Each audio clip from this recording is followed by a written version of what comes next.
ఈ రోజు ఈ వీడియోలో షణ్ముఖ అనే సినిమా గురించి మాట్లాడుకుందాం. ఆది సాయి కుమార్, అవికా గౌర్ లీడ్స్ గా షణ్ముగం సప్పాని డైరెక్షన్ లో వచ్చిన ఫ్యాంటసీ థ్రిల్లర్ ఇది. ఈ సినిమా స్టోరీ ఏంటి, దీని మీద నా ఒపీనియన్ ఏంటనేది ఇప్పుడు తెలుసుకుందాం పదండి. ముందుగా ఈ సినిమా స్టోరీ ఏంటంటే, ఈ సినిమాలో మన హీరో కార్తీ ఎస్ఐ గా పనిచేస్తూ ఉంటాడు. రీసెంట్ గా ఓ డ్రగ్ కేసులో మనోడి గన్ మిస్ అవుతుంది. డ్రగ్స్ అమ్మేవాడు మనోడి గన్ తీసుకొని ఎస్కేప్ అవుతాడు. దాంతో పై అధికారులు వారంలో నువ్వు ఆ క్రిమినల్ ని అరెస్ట్ చేసి నీ గన్ రికవర్ చేయకపోతే కఠిన చర్యలు తప్పవని వార్నింగ్ ఇస్తారు. అలా మనోడు ఈ కేసుతో సతమతం అవుతూ ఉండగా ఈ టైంలో తన ఎక్స్ గర్ల్ ఫ్రెండ్ అయిన సారా ఓ కేసు విషయంలో మనోడి హెల్ప్ కోసం వస్తది. సారా జర్నలిజం చదువుకుంటూ ఓ ప్రాజెక్ట్ మీద వర్క్ చేస్తూ ఉంటది. గత కొన్ని సంవత్సరాలుగా హైదరాబాద్ సిటీలో ఓ ప్యాటర్న్ ప్రకారం క్రైమ్స్ జరుగుతున్నాయని తన రీసెర్చ్ లో బయటపడుతుంది. అప్పుడప్పుడు సిటీలో అమ్మాయిలు మిస్ అవ్వటం, ఆ అమ్మాయిలు మిస్ అయిన నెలలోపు వాళ్ళ బాయ్ ఫ్రెండ్స్ ఆత్మహత్య చేసుకొని చనిపోవటం జరుగుతూ ఉంటది.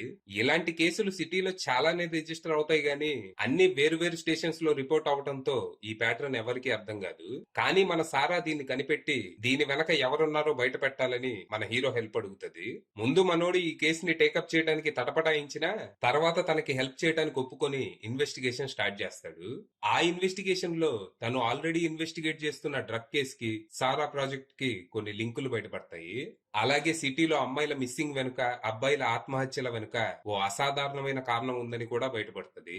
మరి తర్వాత ఏం జరిగింది, హైదరాబాద్ సిటీలో అసలు ఏం జరుగుతోంది, అమ్మాయిలు ఎందుకు మిస్ అవుతున్నారు, ఆ వెంటనే వాళ్ళ బాయ్ ఫ్రెండ్స్ ఎందుకు ఆత్మహత్య చేసుకొని చనిపోతున్నారు, దీని వెనకున్న అసాధారణమైన కారణం ఏంటి, ఇంతకీ ఈ కేసుకి మన హీరో ఇన్వెస్టిగేట్ చేస్తున్న డ్రగ్ కేసుకి ఉన్న లింక్ ఏంటి, చివరికి ఈ కేసులని మన హీరో ఎలా సాల్వ్ చేశాడు అనేది మీరు సినిమా చూసి తెలుసుకోవాలి. ఇక ఈ సినిమా నాకు అస్సలు నచ్చలేదు. ఎప్పట్లాగే ఆది కొత్త కాన్సెప్ట్ నైతే ఎంచుకున్నాడు గాని ప్రతిసారిలాగే డైరెక్టర్ నాసి రకమైన డైరెక్షన్ తో తన్ని నిండా ముంచేశాడు. ఒక ఫ్యాంటసీ ఎలిమెంట్ కి మర్డర్ ఇన్వెస్టిగేషన్ యాడ్ చేసి ఏదో ప్రయోగం అయితే చేశారు గాని అది అస్సలంటే అస్సలు వర్కౌట్ అవ్వలేదు. సినిమాలో స్క్రీన్ ప్లే అండ్ ఎడిటింగ్ చాలా మెస్సీగా ఉంది.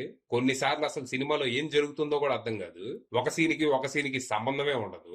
ప్రెజెంట్ ని ఫ్లాష్ బ్యాక్ ని కలిపేసి ఏది ఫ్లాష్ బ్యాక్ ఏది ప్రెజెంట్ అని సినిమా అంతా కన్ఫ్యూజ్ చేసి పడేశారు. దీనికి తోడు రవి బసూర్ అందించిన బ్యాక్గ్రౌండ్ స్కోర్ చాలా లౌడ్ గా డైలాగ్స్ ని డామినేట్ చేస్తూ ఇరిటేషన్ తెప్పించింది. ఓవరాల్ గా సినిమా కాన్సెప్ట్ ఇంట్రెస్టింగ్ గా అనిపించడం, లీడ్ పేర్ అయిన ఆది అవికా గౌర్ పర్లేదనిపించే పర్ఫార్మెన్స్ ఇవ్వటం ప్లస్ పాయింట్స్ కాగా, screen play, dialogue, songs, background score, editing, production values, direction లాంటివి నాసి రకంగా ఉండటం అతిపెద్ద మైనస్లుగా నిలిచాయి. ఈ సినిమా టెక్నికల్ గా ఎంత బ్రిలియంట్ ఉంటదంటే, సినిమాలో అమ్మాయిల కిడ్నాప్ గురించి న్యూస్ వచ్చే సీన్ ఒకటి ఉంటది. ఆ సీన్ లో న్యూస్ ఛానల్ వాడు కిడ్నాపర్ అమ్మాయిల్ని కిడ్నాప్ చేసే ఫుటేజ్ ని టెలికాస్ట్ చేస్తూ ఉంటాడు. అది కూడా వాడేదో పక్కనే ఉండి రికార్డ్ చేసినట్టు కిడ్నాపర్ ఫేస్ ను కూడా రికార్డ్ చేస్తాడు. అసలు ఈ ఫుటేజ్ వాడికి యాడ్ నుంచి వచ్చింది? కిడ్నాపర్ ఫేస్ పబ్లిక్ గా టీవీలో టెలికాస్ట్ అవుతున్నప్పటికీ వాడెవడో పోలీసులకి తెలియదు.